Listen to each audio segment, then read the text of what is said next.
Good evening, students. Jaya Goswami. Welcome to my YouTube channel, and today's topic is team teaching. So first of all, let me take you towards origin of team teaching कि यहाँ ये कहाँ से originate हुआ. तो ये technique जो थी first developed in 1955 in Harvard University. सबसे पहले ये Harvard University 1955 में डेवलप हुई और इसके बाद ये ब्रिटेन आई 1960 में और जे फ्रीमैन के द्वारा ब्रिटेन में इसे डेवलप किया गया. एंड उसके बाद ये स्कूल कॉलेजेस में शुरू हुई है practice. And Chicago university physics चेस ने इसे इस्तेमाल किया टीचिंग में सुधार लाने के लिए, इफेक्टिव टीचिंग होने के लिए. वाकई में टीम टीचिंग है क्या, तो आइए जानते हैं. बेसिकली टीम टीचिंग क्या है? टीचिंग में सुधार लाने का एक बहुत ही बेहतरीन तरीका है. इम्प्रूव की जाती है इससे टीचिंग. और आजकल की जो शिक्षा पद्धति है, जो प्रेजेंट टाइम पे चल रही है, एजुकेशन सिस्टम, उसका दायित्व सारा टीचर पर होता है और टीचर एक ही कंटेंट को पूरे साल भर पढ़ाता है. तो क्या होता है, इससे क्या होता है, डिसइंटरेस्ट आ जाता है टीचरों में भी. एलिनेशन या डिसइंटरेस्ट आ जाता है पढ़ाने में कि बार बार एक ही चीज़ को बार बार उसी चीज़ को पढ़ाना. तो in spite of such tendencies of teacher, इसके अलावा ही हैज़ टू टीच, उसको फिर भी पढ़ाना ही पड़ता है. ठीक है, तो इसके लिए यहाँ पर टीम टीचिंग की ज़रूरत जो है उसका विकसित हुई वो.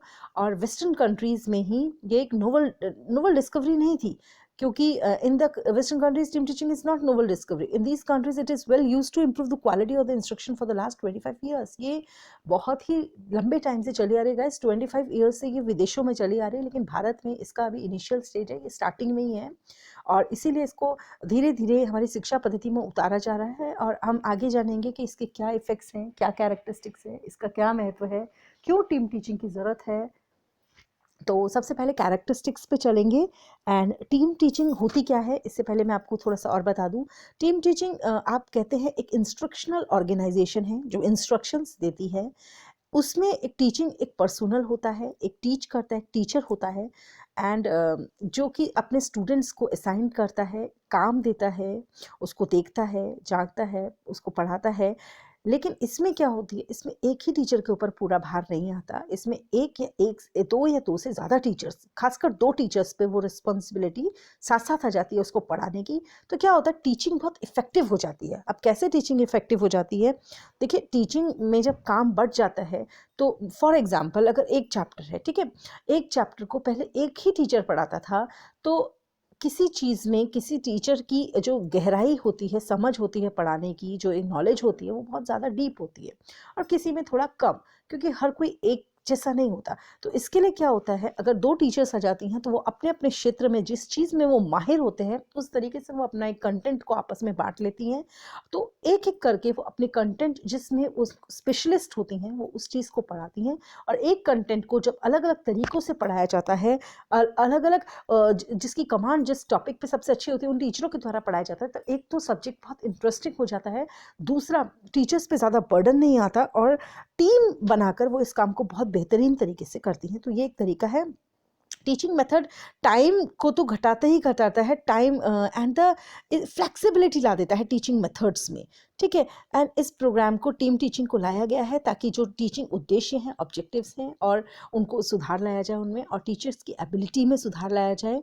सो अगर मैं ये कहूँगी कि it can be concluded that team teaching is a form of an organisation. The teachers participation in the team teaching decides on determine their activities themselves. ये अपनी एक्टिविटीज़ को आपस में खुद ही डिटरमाइन करते हैं कि कौन कैसा पढ़ाएगा, क्या पढ़ाएगा. ये आपस में ही अपना समझौता एक तरह से कर लेते हैं, कह सके तो. The teachers assemble all the resources, interest and expertise, and hence team teaching is a well organized system of teaching in which many teachers impart instructions to a group of students in a cooperative manner.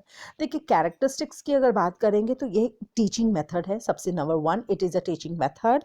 Second में बात करेंगे, 2 और मोर teachers participate in teaching. 2 या 2 से ज़्यादा teacher इसमें participate करती है, तभी इसको टीम टीचिंग का नाम दिया जा सकता है.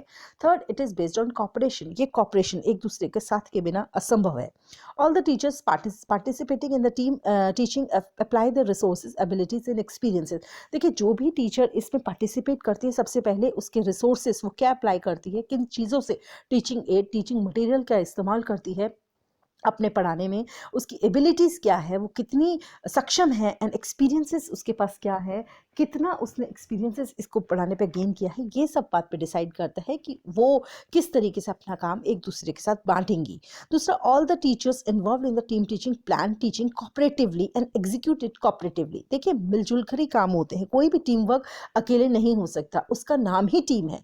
टीम वर्क में टीम स्पिरिट होना बहुत ज़रूरी है। स्पिरिट होने के लिए एक दूसरे का कॉपरेशन के बिना ये सब असंभव है, नहीं हो सकता। तो यहाँ पर कॉपरेशन एक दूसरे का बनाए रखना पड़ता है। In spite of this, evaluation is also done on cooperative basis. और इन सब के अलावा टीचिंग तो है ही कोऑपरेटिव बेस, लेकिन अगर आंकलन की बात की जाए, मार्क्स देने की बात की जाए, या तरह क्वेश्चन पूछने की, या बच्चों को आंकलन करने की किसी भी तरीके से हो, ऑब्जर्व मेथड या बहुत सारे मेथड्स इसके लिए हैं। तो गाइस, इसके लिए भी कॉपरेशन की बहुत ज़्यादा यहाँ पर ज़रूरत पड़ती है, और टीम टीचिंग में पूरा ही प्रोसेस कॉपरेशन का है। In the team teaching process, the need of the people and school and existing resources are also considered. देखिए, इसके लिए पीपल की, जो जिनको शिक्षा देनी है, लर्नर्स की बहुत यहाँ पर ज़रूरत है, स्कूल की ज़रूरत है, एंड एग्जिस्टिंग रिसोर्सेज की ज़रूरत है। बताइए, अगर बच्चे ही नहीं होंगे, स्कूल ही नहीं होगा, रिसोर्सेज नहीं होगा, तो टीम टीचिंग का महत्व क्या रह जाएगा। इसलिए यहाँ पर इन सब का मौजूदगी भी टीम टीचिंग को एक तरह से अपने कार्य करने में कुशलता प्रदान करती है, और तभी टीम टीचिंग का अहम रोल बन जाता है। इन the team teaching, various aspects of any topic of one subject is taught by 2 or more teachers turn by turn. इसमें एक ही सब्जेक्ट होता है, ऐसा नहीं कि बहुत सारे सब्जेक्ट हो, नहीं तो फिर वो अलग अलग टीचर्स ही कहलाई जाएंगी हर सब्जेक्ट की, तो इसमें टीम टीचिंग नाम नहीं आएगा। टीम टीचिंग का मतलब ये है कि अगर एक ही सब्जेक्ट को एक से ज़्यादा टीचर पढ़ा रही है और बारी बारी से पढ़ा रही है, जिस सब्जेक्ट जिस कंटेंट में वो माहिर है उस सब कंटेंट को वो ले रही है, तो इसको कहते हैं team teaching. The main aim of team teaching is to make the teaching learning more effective. इसका मुख्य उद्देश्य है कि टीचिंग लर्निंग जो है वो इफेक्टिव बन सके, असरदार बन सके, इंटरेस्टिंग बन सके, और बच्चे को बहुत बेहतरीन तरीके से समझ आए।